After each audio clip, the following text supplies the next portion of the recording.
right, so nuclear chemistry.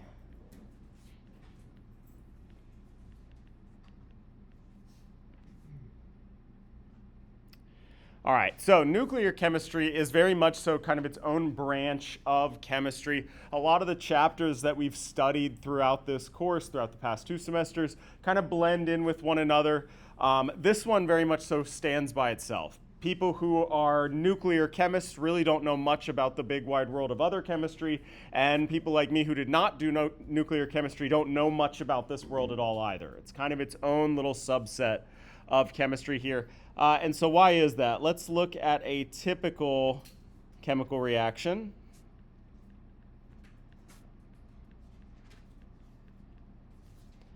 All right, since many of you are going on to organic chemistry after this, we'll take an example from organic chemistry, where this methanol here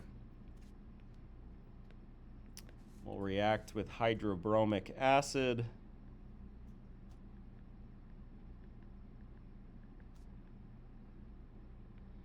All right, and what we're going to see here when we draw our products is our bromine and our OH are going to switch places here.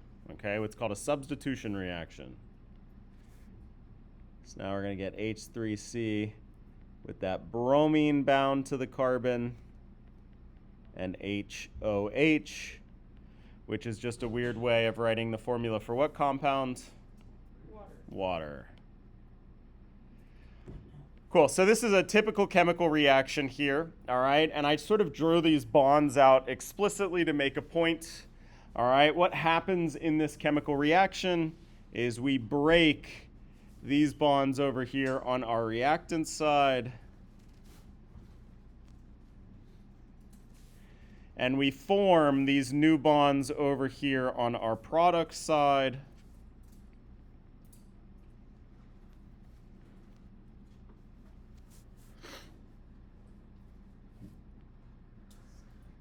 Okay, so a typical chemical reaction is all about breaking and making bonds.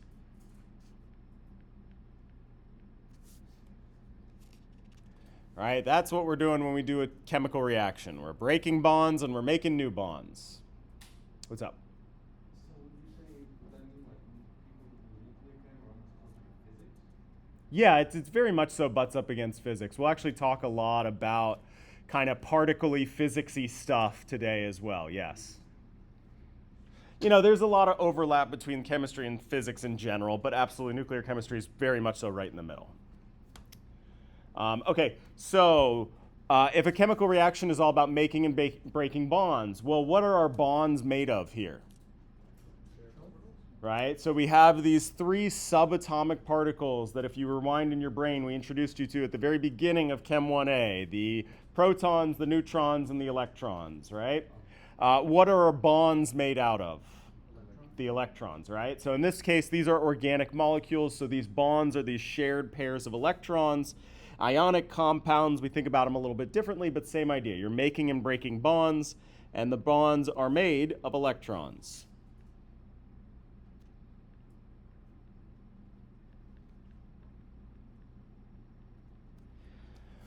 All right, and so if you go kind of rewind in your brain in this course, we've spent a lot of time talking about the electrons. That's what most chemists focus on is the electrons in their compounds. Right? We talked about orbitals and valence electrons and all this jazz, because it turns out that paying attention to those electrons are how we understand chemical reactions. That's what bonds are, or that's what chemical reactions are. They're making and breaking those chemical bonds, reshuffling around where those electrons are. All right? So again, a typical chemical reaction, a typical chemist is really focused on electrons. That's how we understand these reactions. Nuclear chemistry is a little bit different.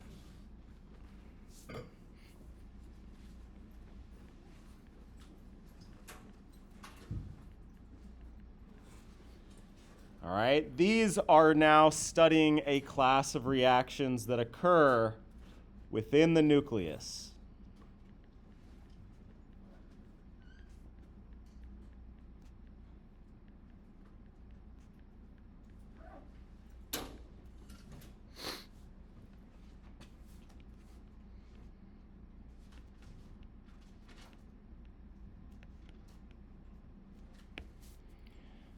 right, so now all of a sudden we're going to be very focused not on our electrons. Our valence electrons are usually the ones that we pay the most attention to. Now we're going to be hyper-focused on what's going on inside the nucleus of an atom. And what lives in the nucleus of an atom? The protons and the neutrons.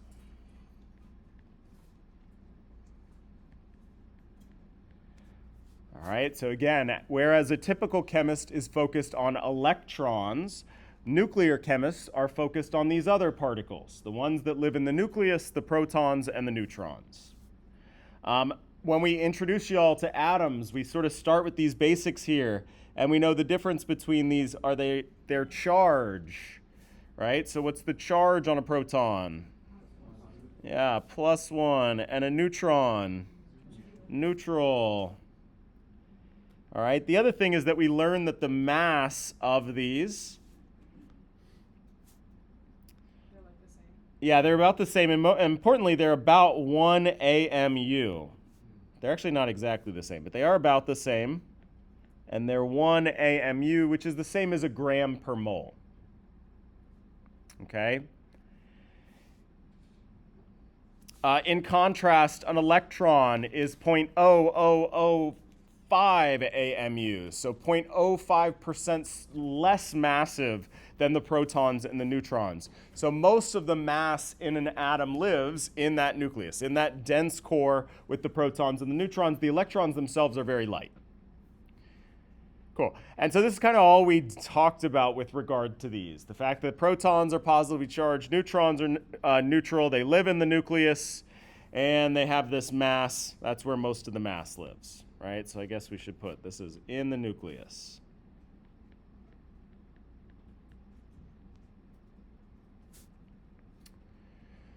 Okay, so now we're going to expand upon this. We're going to learn a little bit more about these, all right? So first of all, again, kind of touching on the world of particle physics here. Chemists really only focus on protons, neutrons, and electrons. Those are the only ones that we care about of all the particles. So we talk a bit about photons as well because they interact with our stuff. But nonetheless, the world is full of many other different particles out there, right? So there are muons and neutrinos, these things that are flying through space, raining down on us right now, and we just have no idea because they don't interact with the stuff that we're made of, with the protons, the neutrons, and the electrons, all right? Within that big wide world of particle physics, the physicists have classified all these particles into families, right? Into these groups that behave the same. And protons and neutrons, they live in the same family, what are called nucleons.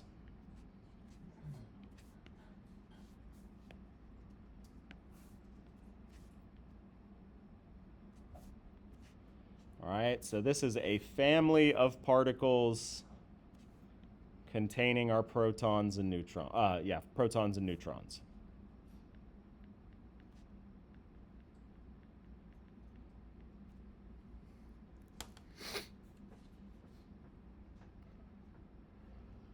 Okay, and as we said, these protons and neutrons, they live in that very dense core of our atom, the nucleus.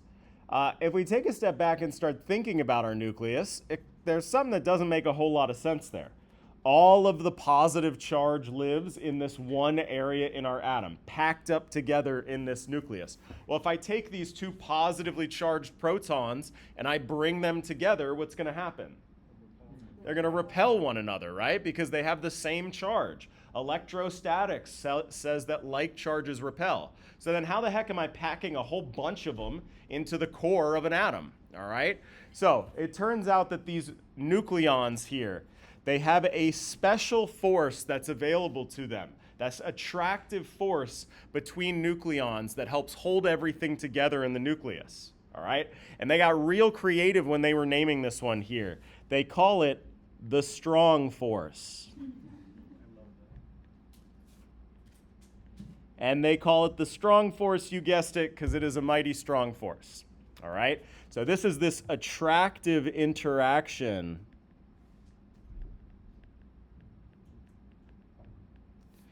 between nucleons.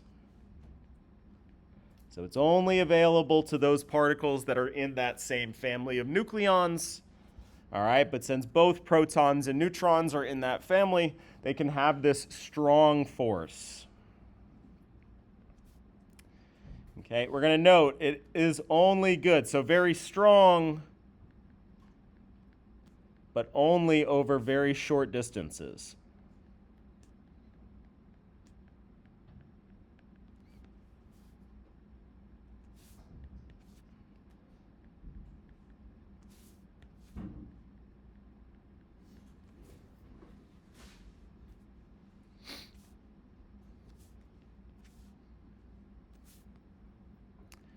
All right, and so if we have a stable nuclei,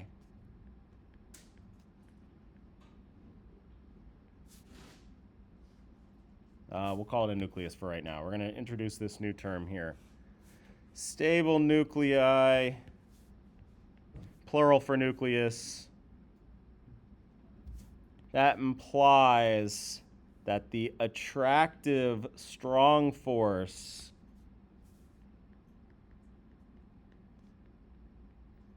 is greater than the repulsive electrostatic force. Those opposites, like charges repel.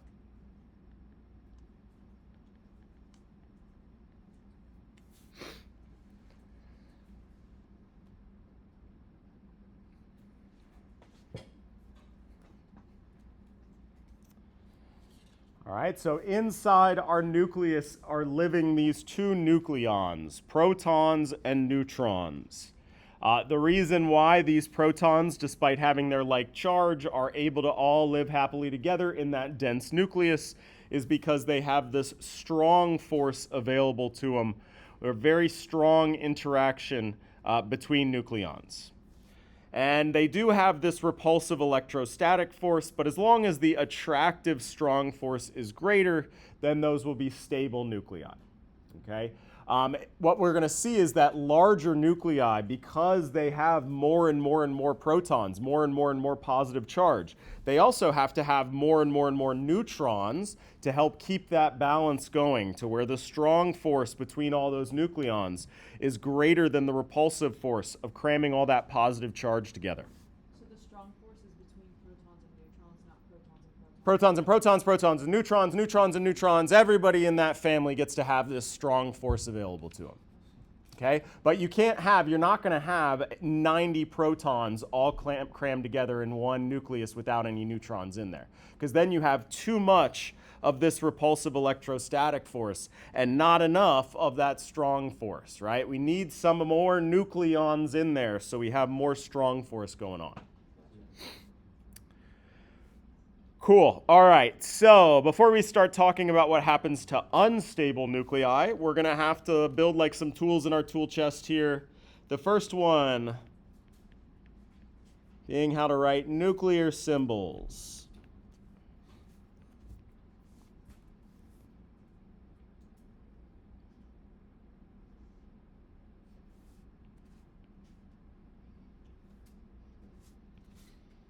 All right, and this is how we write the symbol for a particular nuclide.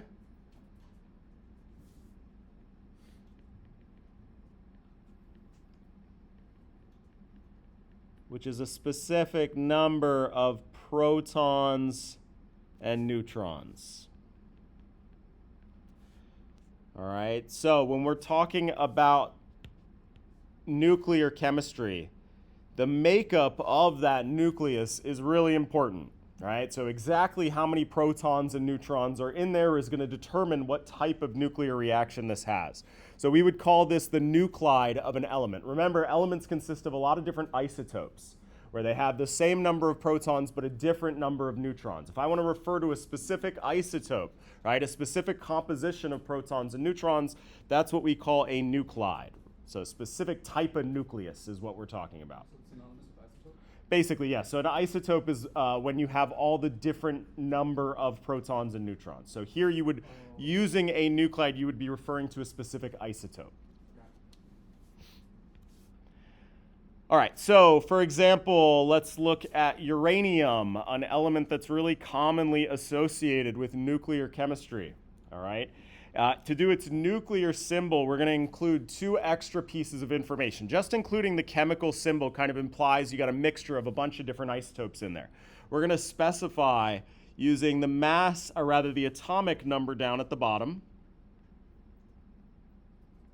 And this is kind of a redundant piece of information here, but we're going to find it very useful for balancing. By redundant, I mean by telling you we're talking about uranium. I already told you that we were talking about element 92, right? That's what uranium is element 92. And importantly, this atomic number corresponds to what? The number of protons, right? So what makes uranium uranium is those 92 protons. But we're also going to include this other number at the top. We'll talk about uranium-238 first. This is what we call the mass number. And this is kind of implicitly how we're representing the number of the number of neutrons in this nuclide, because our mass number, that's equal to the number of protons plus the number of neutrons.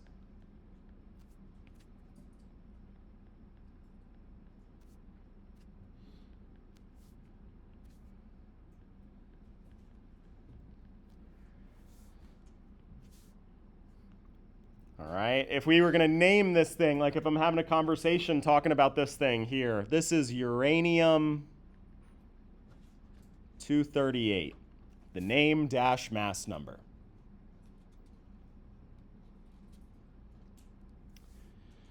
All right, and again, this is telling me, by telling you that we're talking about uranium-238 in particular, that means that we're talking about a nucleus, a nuclide, with 92 protons, and if we do a little subtraction here, 146 neutrons. 92 protons, 146 neutrons. All right, so specific makeup of our nucleus here. Cool. All right, so then the next step, the next thing that we're going to have to learn how to do. So we got how we're going to represent these nuclides in our chemical reactions. Now, how do we balance nuclear reactions?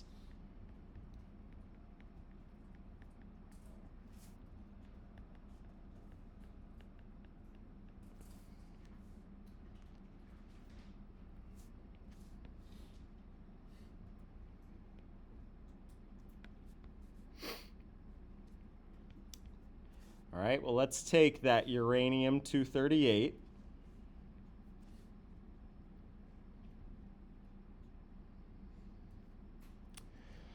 This will undergo, this particular nuclide is unstable. It's going to undergo a nuclear reaction, and it's going to produce a helium-4 atom.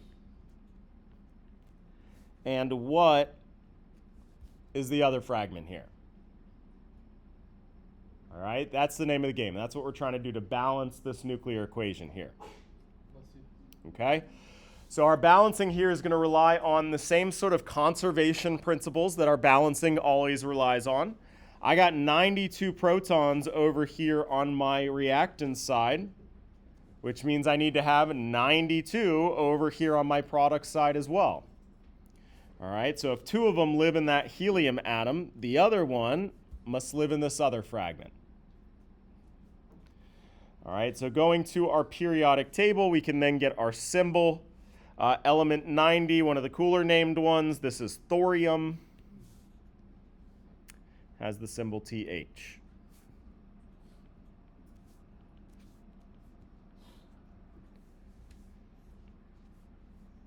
All right, so we said that the sum of our atomic number on our reactant side must equal the sum of the atomic numbers on our product side.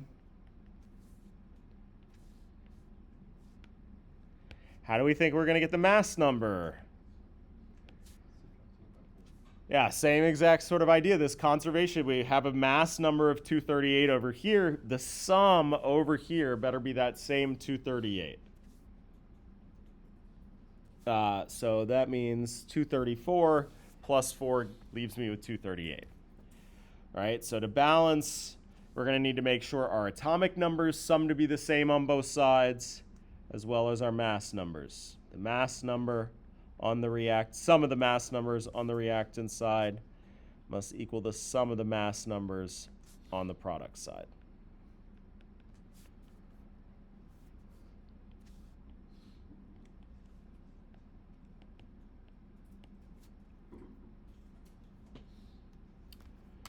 Cool. All right, so that's how we're going to go about balancing these nuclear reactions.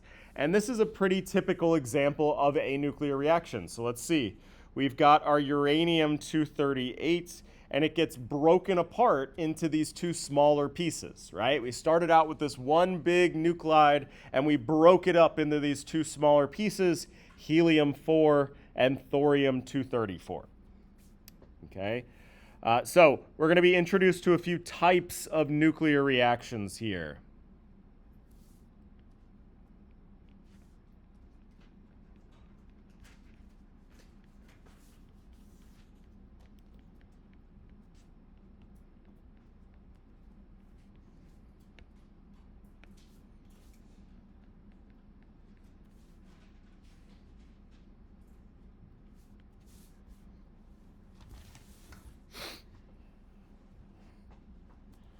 All right, I think everybody's heard of this term radioactive.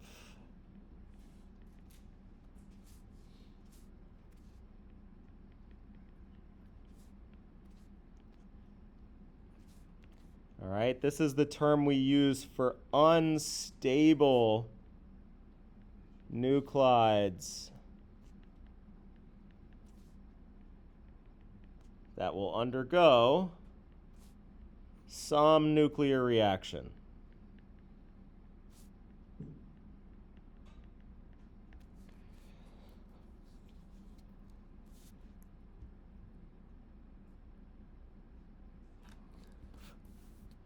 Cool. So we've got these different categories of nuclear reactions we're going to look at here. The first one is alpha decay.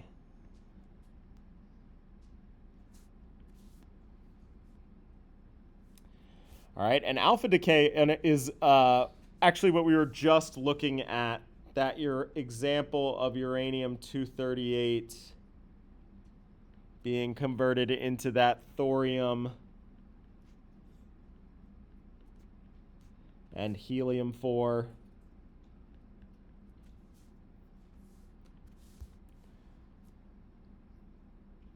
All right, it turns out that the helium-4 here is a really common byproduct of these nuclear decay reactions, so much so that we give it a special name here.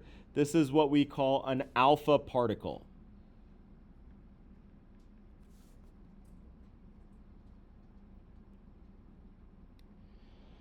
We got some special terminology. The radioactive element that's fallen apart here, we call the parent. This will break apart into an alpha particle and what we call the daughter of this nuclear process.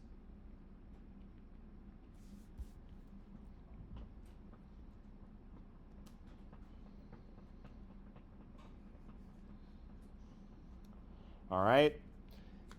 And so one thing that needs to be appreciated here is just how big of a difference in size there is between the parent, the daughter, and then this tiny little alpha particle here.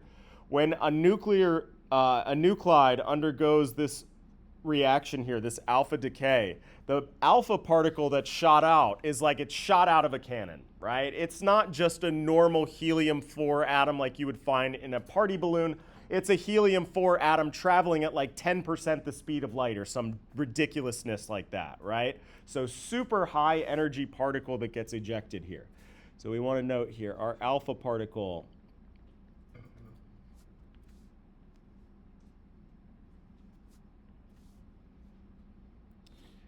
okay, this gets ejected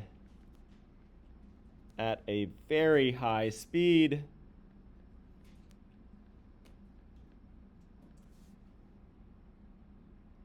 with lots of energy. And it's charged, right? It doesn't have any electrons? So it is, and that's kind of the devil's in in the instance that it's created, it is. When it's shot out of there, it's shot out so fast that its electrons get stripped off as well. So yes, we are going to make a note that when formed,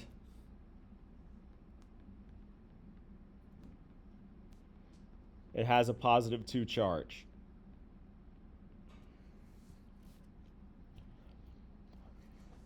Eventually, it'll lose some energy. It will collide with the oxygen in the air and all that sort of stuff. And when it slows down, it'll pick back up those 2 electrons.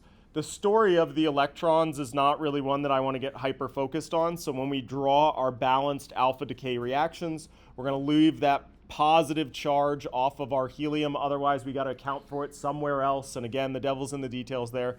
But we are going to note that this thing gets shot out like a cannon out of this nucleus. And it's going at a very high speed, so much so that it's lost its electrons, at least at the very beginning there. Okay, another common form of nuclear reactions.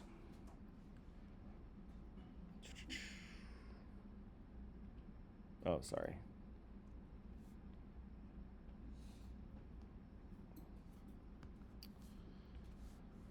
My iPad's trying to freeze here. Is beta decay.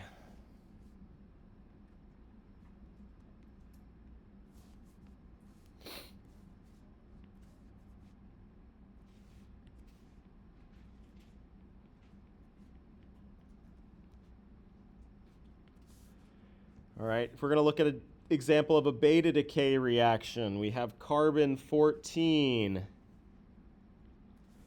This gets converted into nitrogen 14.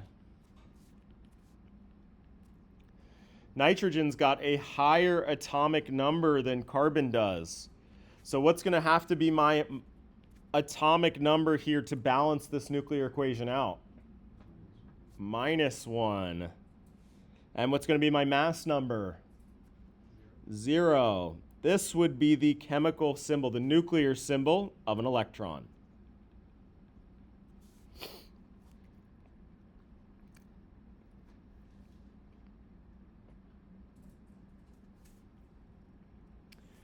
All right, this isn't just any old electron.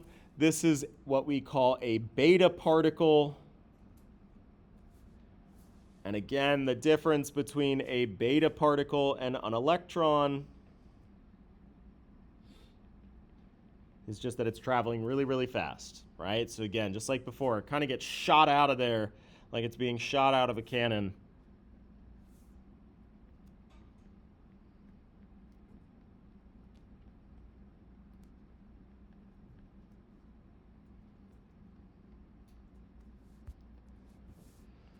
We still keep that terminology of our parent and daughter as well.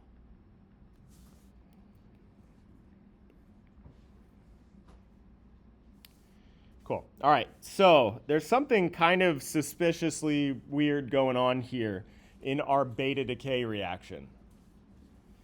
We have our number of protons is increasing, right? We're going from 6 protons to 7 protons.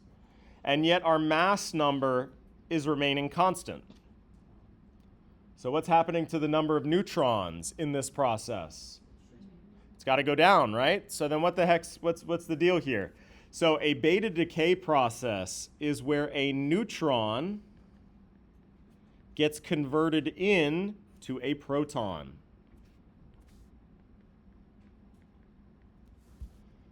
All right, these nucleons, we're going to see in many of these nuclear reactions, they flip their flavor around. They go from being protons to neutrons or neutrons to protons.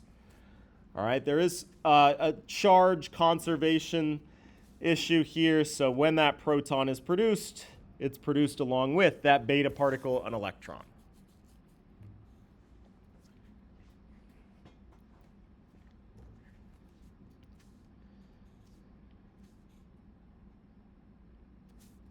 All right, so now, again, kind of scratching the surface of the wild world of particle physics, we can see that these particles can flip from one to the other, right? From being a neutron being converted into a proton. Okay. The next one, kind of equally as bizarre in its own way, is what's called positron emission.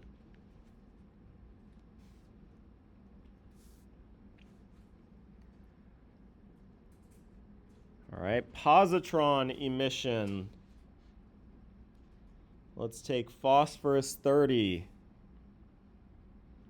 This gets converted into silicon 30. Silicon's atomic number is 14. So what else am I going to have to put over here? What's going to be my atomic number of my other product? A 1. And what's going to be the mass number? 0. So this thing right here is what's called a positron. A proton would have a mass number of 1 as well. So this is a special thing that's got no mass number. All right, so what the heck is a positron? Does our atomic number represent the number of protons or the charge? It is, in this case, not a number of protons. So when we're talking about atoms, it does correspond to the number of protons. Here, these other particles like electrons, they're given an atomic number of -1, positrons +1. And yes, it's more reflective of their charge. Really, these sort of atomic numbers and mass numbers are good bookkeeping tools, is what it amounts to. Okay, so what the heck is a positron? So a good way to think about a positron is that it is a positively charged electron.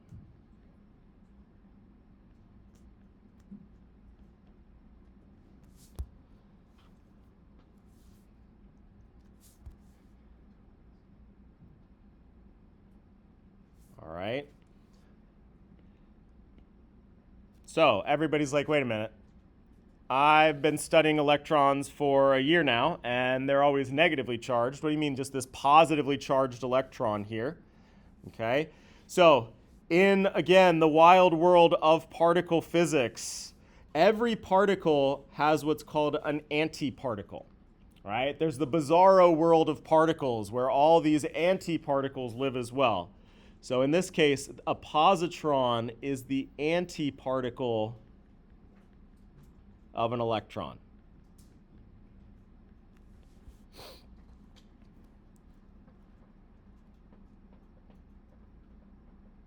All right, so why have we never heard of it? Clearly there aren't, it's not very important. There aren't a lot of them, okay? So positrons, there's not a ton of antiparticles just flying around here. It's thought that at the very beginning of the universe, there was like roughly the same amount of particles and antiparticles. But they'll eventually find one another. And when that happens, they collide and they turn into just energy.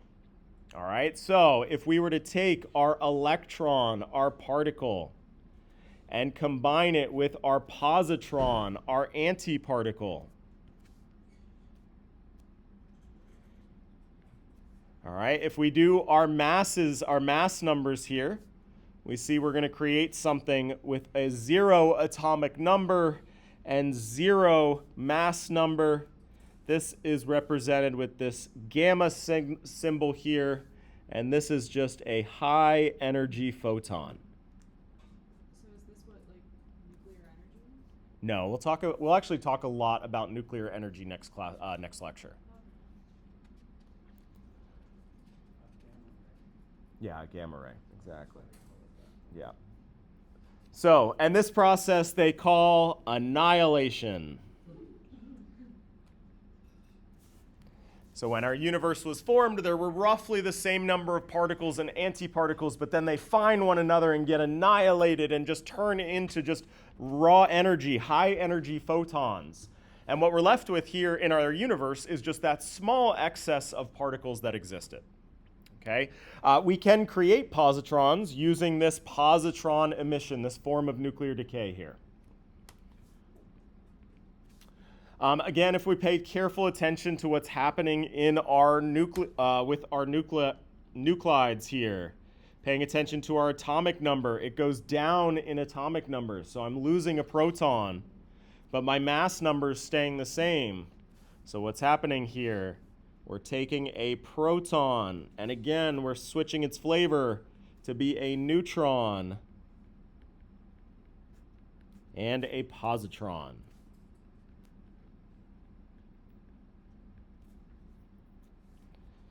All right, so again, we see these nucleons flipping from one to the other. Proton becoming a neutron.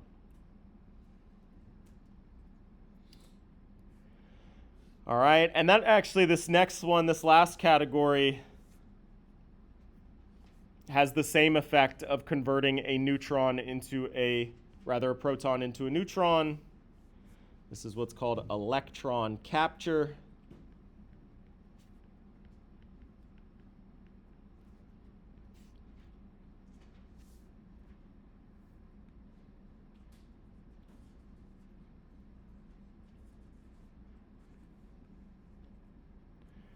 All right, so if we take a ruthenium 96, ruthenium's got an atomic number of 44. And now we're going to combine it with an electron. So we have an electron on our reactant side here.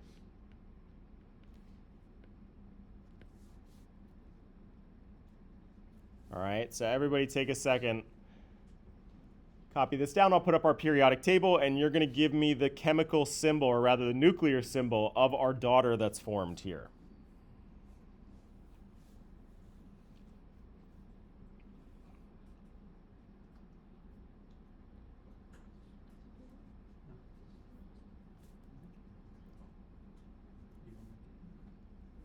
All right, so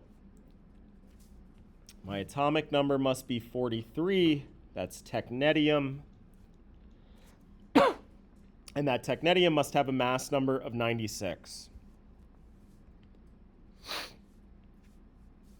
So we can see that electron capture, this is another way that we convert a proton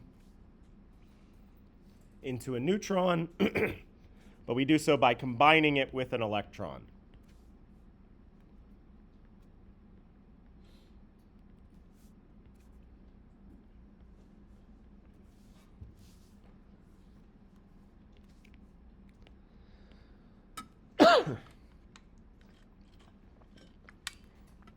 Okay, so these are our four main categories of our nuclear reactions here.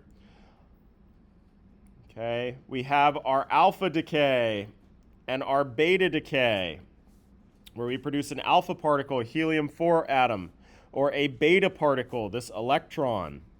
And then we have positron emission as well as electron capture. All right, there's one more nuclear process we're going to talk about here, what's called gamma ray emission.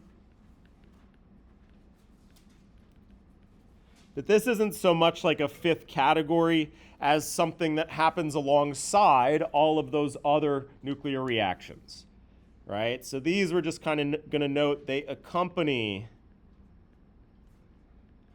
other nuclear reactions.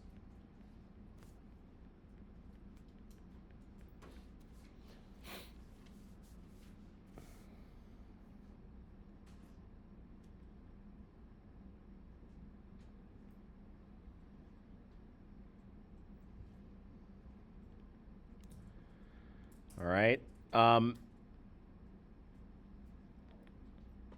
So let's just do an example here. I'm going to do it on the periodic table, actually, so we can see this.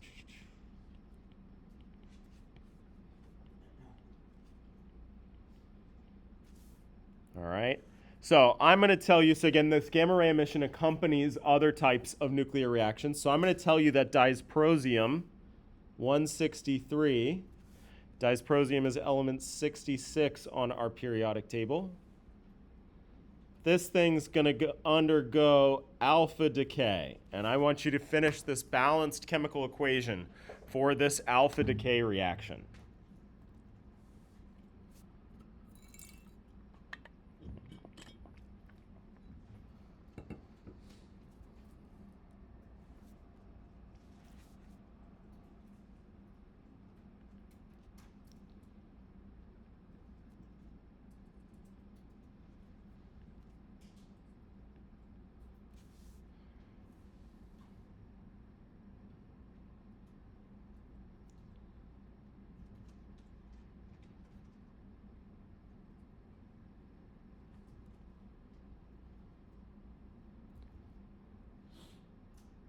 All right, so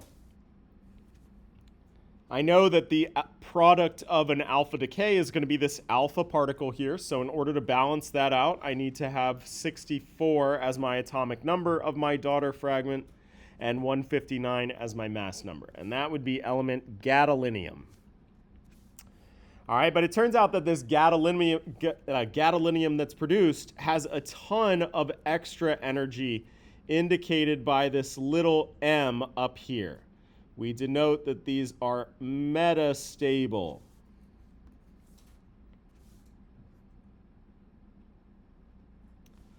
All right, and what ends up happening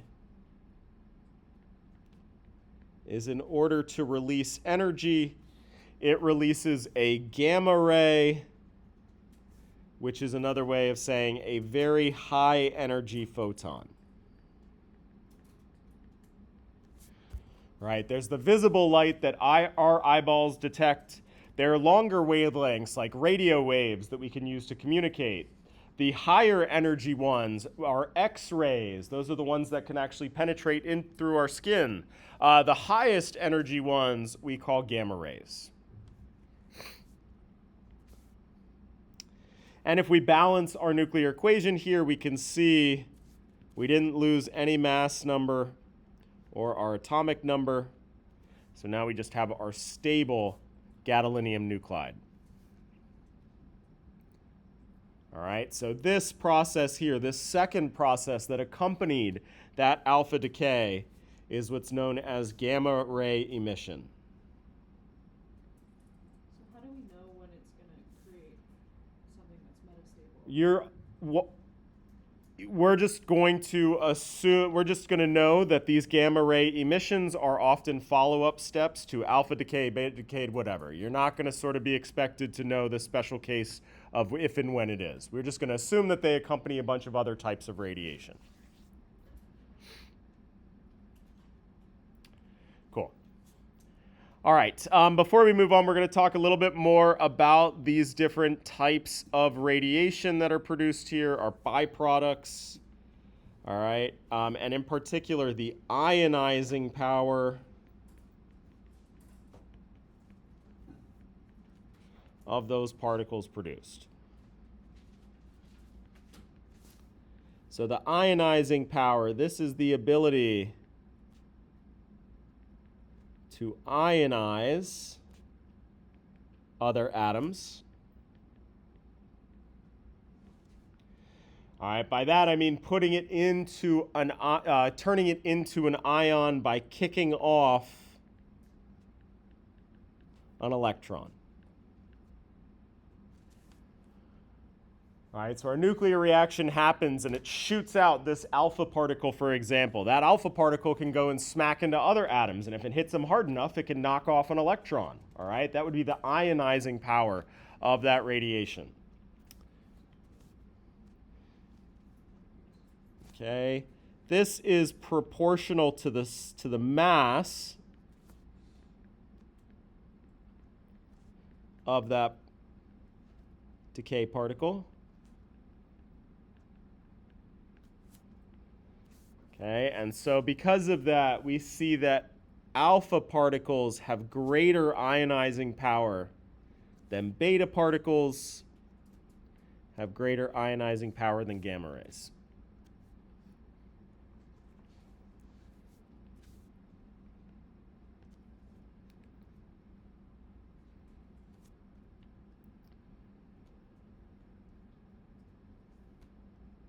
Okay. If instead we were looking at, so it makes it seem like we don't really care about gamma rays. Now, they're worrisome for another reason, which is they have good penetrating power.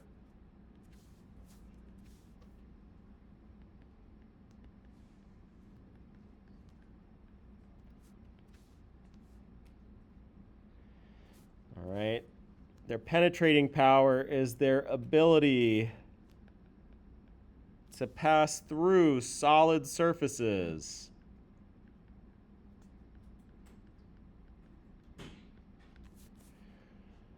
All right, and here we see it's the exact opposite trend. It's inversely proportional to their size. So gamma rays have the best penetrating power compared to beta particles, and alpha particles have the least.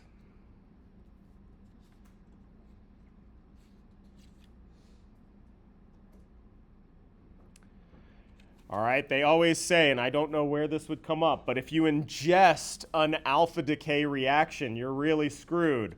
But your skin is actually a strong enough barrier to protect you from those alpha particles, right? Because even though they have the highest ionizing power, they have the least penetrating power. Okay. The last thing we're going to do is we're going to introduce this little graph here. Right? So basically now what we want to do and what we're going to sort of pick up with next time is predicting what reactions, which one of those nuclear reactions a given nuclide undergoes. Right? So if I give you a nuclide, you're going to say, I think it's this nuclear reaction that happens. So how do we do that? Okay, so we're going to pick apart this graph a little bit first. On our x-axis of this graph, we have atomic number. All right, that corresponds to the number of what? Number of protons. And on the y-axis, we have number of neutrons. So each one of these points on this graph here represents a different nuclide, a different composition of number of protons, number of neutrons. Okay, we have a bunch of green dots and a bunch of yellow dots. So what is the difference here? All right, our green dots are our stable nuclides.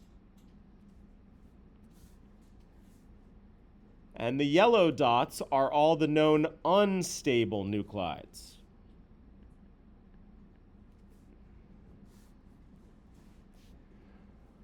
Unstable meaning radioactive, will undergo some sort of nuclear reaction.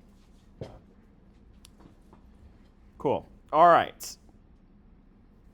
So, first thing we want to note about this graph here, we got this line n over z equals 1. So what does that line represent there? Well, if you're on this line here, that means you have the same number of protons as you do neutrons. And what we see is that starting out, our smallest elements, they have roughly the same number of protons as they do neutrons. But as they get bigger and bigger and bigger, now all of a sudden we're deviating from this line more and more and more, right? So as we get bigger and bigger and bigger, we have to have more and more neutrons compared to our number of protons. And why is that? What's going to happen if we have a nucleus with just protons in it? There won't be enough strong force. Too much, not enough strong force, too much electrostatic repulsion, right? So by adding more neutrons in there, we got more strong force going on to counterbalance. Cool. And just to be clear, right, if the x-axis is the number of protons, that means that marching along this x-axis here is the same thing as marching along my periodic table, right? This right here, 20 protons, that means that all these points on this line here correspond to the element with 20 protons, and that would be calcium, right? So what's represented on this line here is going to be all the calcium nuclides that exist. We got a few stable ones in green and a few unstable ones in yellow. Cool. All right, so given a nuclide, we're going to need to be able to put it into a few different categories here. The first category would be if you're sitting above this green line here. All right? The n over z is too big. Right? We're above that green line.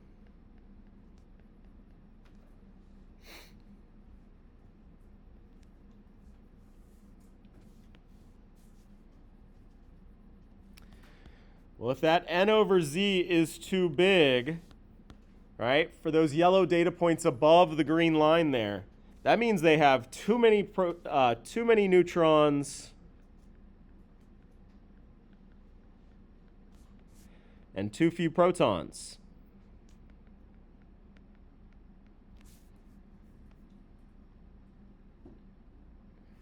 So for these data points above that green line there, those represent nuclides that are unstable because they have too many neutrons, they don't have enough protons in there. All right, so then what type of nuclear reaction are these nuclides going to want to undergo? They're going to want to undergo the type of nuclear reaction that converts neutrons into protons. And that is our beta decay reaction. Beta decay, it's going to undergo beta decay because that converts neutrons to protons.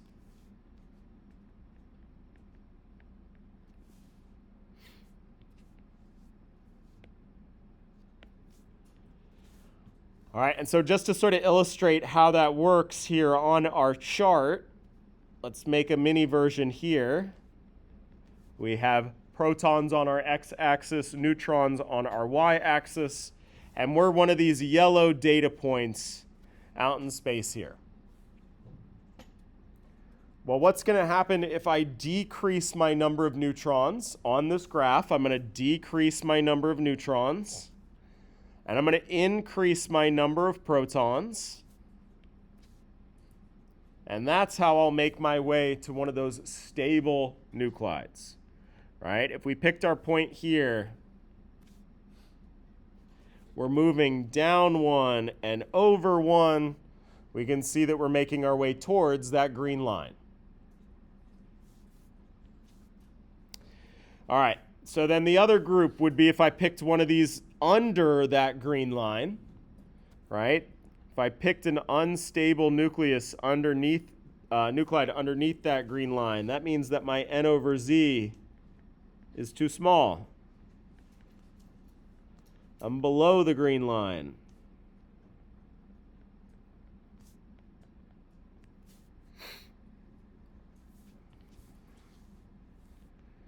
Well, if the N over Z is too small, that means that we're in the exact opposite situation. Now we have too few neutrons or too many protons.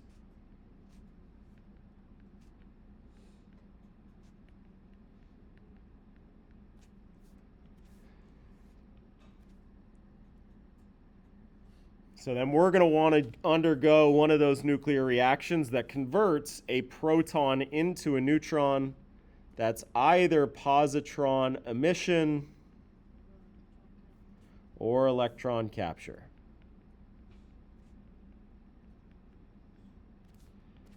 Right? Those convert protons into neutrons.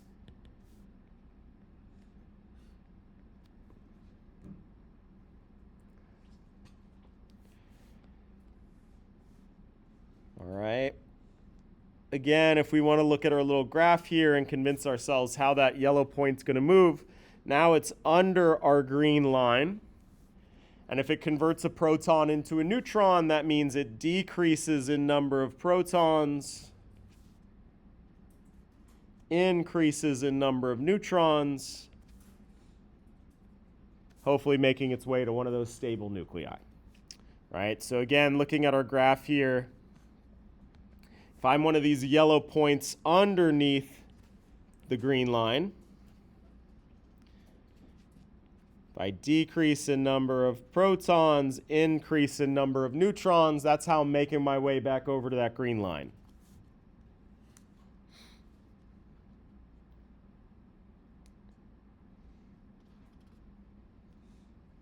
Cool. There's one last category that this nuclide could fall into. So we did above the green line, below the green line. I want you to look carefully at this graph and notice what happens to our green line as our atom gets bigger and bigger and bigger. All of a sudden it stops, right? All of a sudden we have this cutoff here where after this point there are no stable nuclides. This last stable nuclide is element 83, bismuth.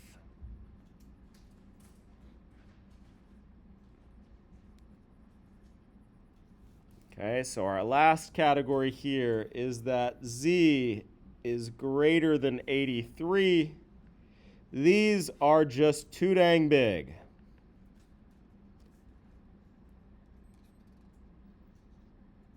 Nothing above element 83 is going to be stable.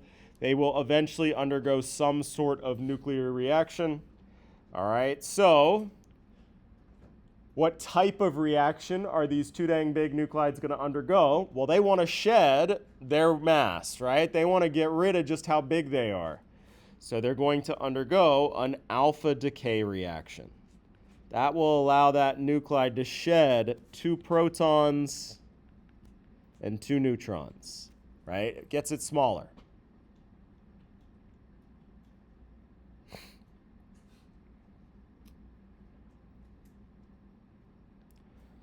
Okay, the problem if I just do alpha decay though, like if I pick a point here, if it's going to lose 2 protons and 2 neutrons, it's going to eventually travel along this path that's exactly parallel to that n over z equals 1 line. And is this ever going to make its way to a stable nuclide doing that? No, we're way above that green line here. So that daughter nuclide that's produced inevitably has too many neutrons. And so what's going to happen right after this alpha decay reaction? Because that daughter has too many neutrons, a beta decay. So a beta decay will occur with that daughter nuclide.